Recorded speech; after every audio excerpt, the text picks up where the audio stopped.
For most of the daughters, a father's arms is the safest place in the world. But what if the person you trust the most is the one who steals your life? This is the story of Elisabeth Fritzl, how a simple request from her father led to 24 years of living hell in a cellar, completely cut off from the world. Spoiler alert, this episode on Bloodspot will make your blood boil. So subscribe now and let's start. In August of 1984, 18-year-old Elisabeth Fritzl followed her father, Joseph Fritzl, down into the cellar of their family home. It was a hot day, and like most summer days, Elisabeth had no reason to suspect anything unusual. She had helped her father before with various tasks around the house, so when he asked for help hoisting a door into its frame in the basement, she complied without question. But this day, August 28, 1984, would change Elisabeth's life forever. As she turned to leave the cellar, a cloth soaked in ether was pressed against her face. Her world went dark, and by the time she awoke, she found herself in a nightmare she could have never imagined. She was no longer just a daughter. She was now a prisoner in a dungeon her father had meticulously planned for years. Joseph Fritzl had been crafting his hellish creation, receiving permits to build an elaborate cellar under the guise of constructing a nuclear bunker, something not out of the ordinary in Austria during the Cold War. He hired diggers, poured concrete, and quietly worked away, while his neighbors watched with mild curiosity, never suspecting the dark purpose behind it all. To the world, Joseph Fritzl was a family man, an electrical engineer, and a devoted father. But beneath the surface, he was a monster who had locked his own daughter away to satisfy his twisted desires. Once the door Elisabeth had helped install slammed shut, she was trapped in the dark, damp confines of a cell. Fritzl had designed it with precision. 8 doors, each secured and reinforced, stood between Elisabeth and freedom. The last door, the one she unknowingly assisted in setting up, was the final barrier sealing her fate. At first, her disappearance didn't raise any alarms.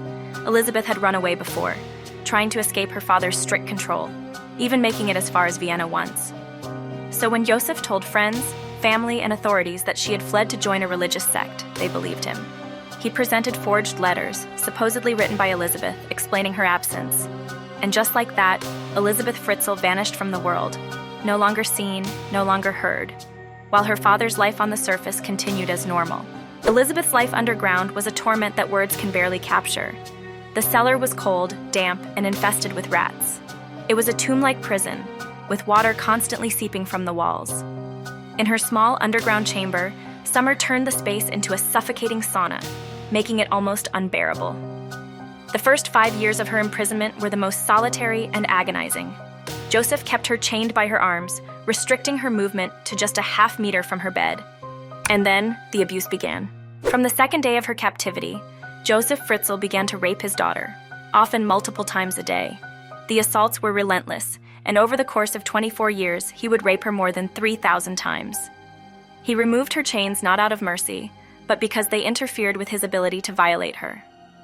As her father committed these unthinkable crimes, the world outside moved on, seemingly oblivious to the horror that lay beneath the surface. Years passed, and the world witnessed events that shaped history. Gorbachev's calls for perestroika, the fall of the Berlin Wall, the rise of the internet, and the introduction of the euro. But while history was unfolding above, Elisabeth's life remained frozen in that cellar. For her, time didn't exist in the same way. Each day was an eternity of pain, humiliation, and fear. Then came the children. Over the span of 12 years, Elisabeth gave birth to 7 children, all fathered by her own captor. Without any medical help, she delivered them alone, with nothing more than disinfectant, a pair of dirty scissors, and an old childbirth book from the 1960s. For Elisabeth, each birth was a new horror, another child brought into her nightmarish world. Yet, at the same time, her children gave her a reason to live. In those moments of despair, they became her only source of hope and companionship. 3 of these children would never see the light of day until their eventual rescue. They were raised underground, knowing only the damp, windowless walls of their prison. The other 3 children, however, were taken by Joseph and placed on the doorstep of his home. To maintain his web of lies, he claimed that Elisabeth, still supposedly living with the religious sect, had left them for him and his wife Rosemary to care for.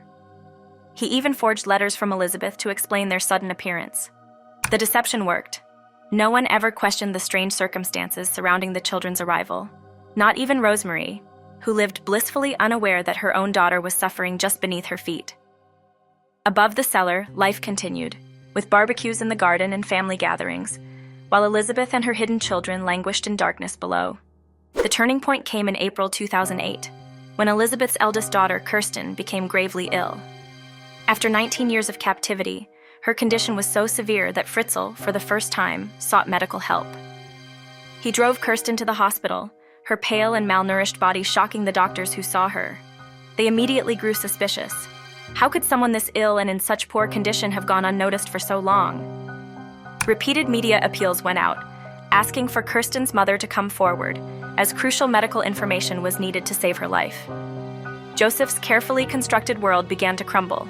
In the cellar, Elisabeth and her two sons watched these appeals on the small television Fritzl had provided. Desperate to save her daughter, Elisabeth pleaded with her father to let her go to the hospital. Fritzl, sensing his control slipping and perhaps realizing he could no longer maintain his dual existence, relented. He allowed Elisabeth and her sons to emerge from the cellar for the first time in 24 years. He spun another tale, claiming his daughter and grandchildren had escaped the sect and reappeared at his doorstep. At the hospital, Elisabeth was taken into protective custody, where she finally told her story to the authorities. In exchange for a promise that she would never have to see her father again, Elisabeth revealed the full horror of her captivity. Her father, Joseph Fritzl, was arrested, and the world soon learned of the unimaginable cruelty he had inflicted on his daughter and her children for nearly a quarter of a century. Joseph Fritzl's trial shook Austria and the world to its core. He was charged with murder, enslavement, incest, and rape, among other heinous crimes. In his defense, his lawyer attempted to paint Fritzl as a devoted father who had tried to protect his daughter from the dangers of the outside world. The reality, however, was clear. Joseph Fritzl was a monster who had systematically destroyed the life of his daughter, subjecting her to unimaginable suffering. Elisabeth Fritzl's rescue in 2008 marked the end of her 24-year-long nightmare. She and her children, who had never known a life outside the cellar, were finally free. But the road to recovery was long and difficult. Decades of abuse had left deep psychological scars, and the family had to learn to live in a world that had moved on without them. Joseph Fritzl was sentenced to life in prison, where he remains to this day. But the legacy of his crimes endures, forever marking a chapter of unfathomable cruelty and survival. Elisabeth Fritzl's story is one of darkness, but also one of incredible resilience. After enduring years of unimaginable abuse, she found the strength to survive and to rebuild her life. Thank you for joining us on this episode in Bloodspot. Until next time, remember, even in the darkest moments, there is always a light. Stay curious, stay safe,